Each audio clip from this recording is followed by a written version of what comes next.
10 جمادی ثانی اور صرف 5 منٹ کا مدرسہ۔ السلام علیکم ورحمۃ اللہ وبرکاتہ۔ فہم قرآن میں ابھی ہماری صورت ہے سورہ ہود۔ آج ہم بات کریں گے سورہ ہود کی آیت نمبر 113 میں، یعنی ظالم کی طرف جھکاؤ اختیار کرنے سے اس میں اللہ رب العزت نے روکا ہے۔ ظالم کی طرف میلان رکھنے سے بھی بچنا چاہیے، اس کی طرف ملنا بھی نہیں ہے ظالم سے۔ اور ظالم کون ہے؟ ظلم کی تعریف یہ ہے کہ کسی شے کو اس کے مقام سے ہٹا کر دوسرے مقام پر رکھ دیا جائے، بس یہ ظلم ہے، یہ بھی ظلم ہے۔ یعنی نماز کا وقت ہوا اور انسان قرآن تلاوت میں لگا رہے اور نماز نہ پڑھے تو یہ نماز پر ظلم ہے۔ اسی طریقے سے کسی کا حق ہے وہ اسے نہ دیا جائے یا دیر سے دیا جائے تو یہ اس پر ظلم ہے۔ اللہ رب العزت سورہ ہود کی آیت نمبر 113 میں فرماتے ہیں، اور مسلمانوں ان ظالم لوگوں کی طرف ذرا بھی نہ جھکنا، کبھی دوزخ کی آگ تمہیں بھی آ پکڑے اور تمہیں اللہ کو چھوڑ کر کسی قسم کے دوست میسر نہ آئے، پھر کوئی تمہاری مدد بھی نہ کرے۔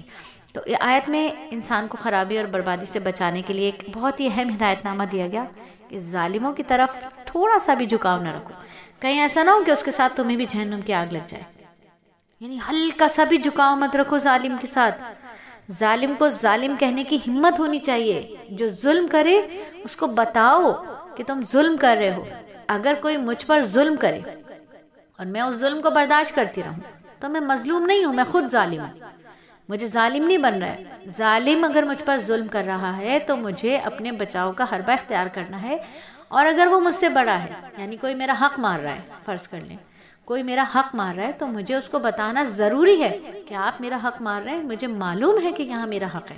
یعنی میں یہ سمجھ کے کہ جی میں اپنا حق نہیں مانگوں گی تو میں جو ہے وہ مظلوم بن جاؤں گی، مظلوم نہیں ہوں، میں خود ظالم ہوں۔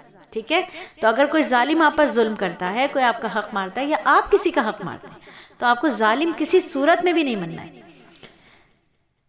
ظالم کا ساتھ دینا ایمان میں خرابی ڈالنے کا ذریعہ ہو جاتا ہے۔ حدیث مبارکہ کا مفہوم ہے، جو شخص کسی ظالم کی مدد کے لیے اور اس کا ساتھ دینے کے لیے چلا اور اس کو اس بات کا علم تھا کہ یہ ظالم ہے تو اسلام سے نکل گیا، اسلام سے نکل گیا۔ وہ کتنی مرتبہ ہم دیکھتے ہیں کہ جائیداد کے مسائل ہوتے ہیں، وراثت کے جو مسائل ہوتے ہیں، یہ شوہر کا فرض ہے اپنی بیوی بچوں کا خیال رکھنا۔ بینگا ساس میں دیکھوں میرا بیٹا اپنی بیوی بچوں کا خیال نہیں رکھتا اور میں آنکھیں موندے پڑی رہوں، میں اس چیز کو غور و فکر نہ کروں، یا سم ٹائم ایسا ہوتا ہے کہ والدین وراثت صحیح طریقے سے تقسیم نہ کریں، والدین وراثت چھوڑ جائیں اور بڑے بھائی بڑی بہنیں وراثت تقسیم نہ کریں، تو اگر کسی شخص نے ان کاموں میں ان کی مدد بھی کی، ان کا ساتھ بھی دیا، تو اس کو اس بات کا علم تھا کہ یہ کر رہے ہیں، غلط کام کر رہے ہیں، ٹھیک ہے، غلط کام کر رہے ہیں اور وہ ساتھ بھی دے رہا ہے، تو اللہ کے نبی نے کیا فرمایا کہ یہ ظالم ہے تو وہ اسلام سے نکل گیا۔ یعنی جو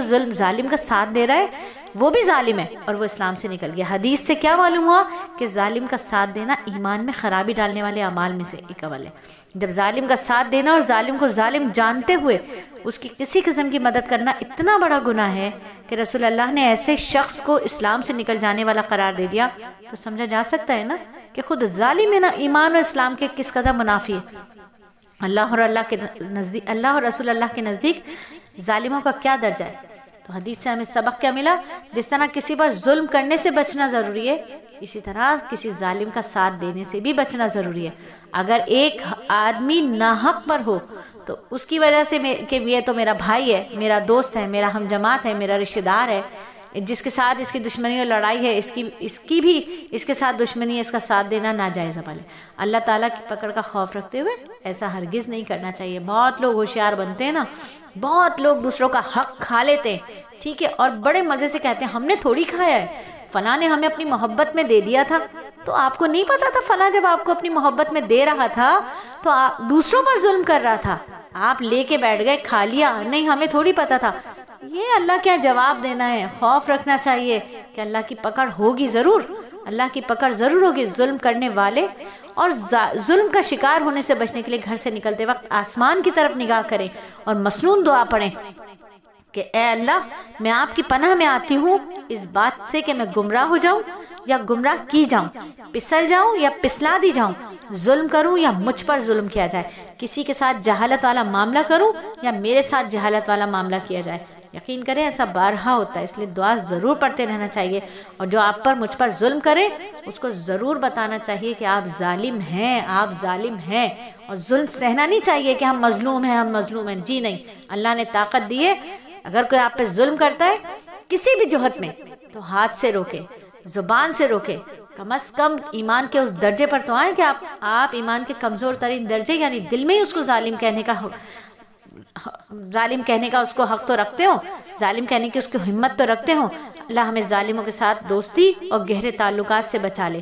اللہ ہمیں ظالموں کے ساتھ صرف دوستی اور گہرے تعلقات سے ہی نہیں روکا، بلکہ ان کی طرف ادنا سے درجے کا ملان رکھنے سے بھی روکا ہے۔ ادنا درجے کا ملان اور جھکاؤ سے مراد کیا ہے؟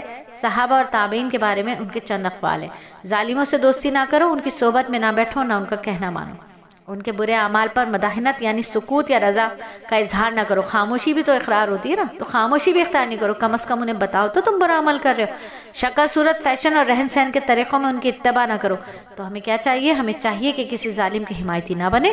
ہمارے دین کا اصول ہے کہ نہ خود کسی پر ظلم کرو، نہ ظلم کو برداشت کرو، بلکہ مظلوم کی مدد کرو، اور حسب استطاعت ظالم کو ظلم سے روکو۔ یہاں تو ظالم کو ظالم کہہ دو نا تو ان کے منہ بن جاتے ہیں، ہمیں کیوں کہہ دیا؟ ہم تو ظالم نہیں ہیں، ہم نے کیا کیا ہے؟ حق ہی تو کھایا ہے تمہارا، خالی ہمیں تھوڑی پتا تھا صرف تمہارا حق ہے، وہ تو جس نے ہمیں دیا وہ جانے، تم جانو۔ ارے واہ، آپ حق کھا کے بیٹھ جائیں اور آپ سوچیں کہ حق نہیں تھا، آپ ظالم نہیں ہیں، آپ تو اس سے زیادہ بڑے ظالم ہیں، کیونکہ ایک شخص اگر ظلم کر رہا تھا دوسروں پر تو آپ کی آنکھیں موند کے بیٹھے ہوئے تھے، آپ کو نہیں پتا وہ ظالم ہے، تو ظالم کا ساتھ دینے والا بھی ظالم ہے۔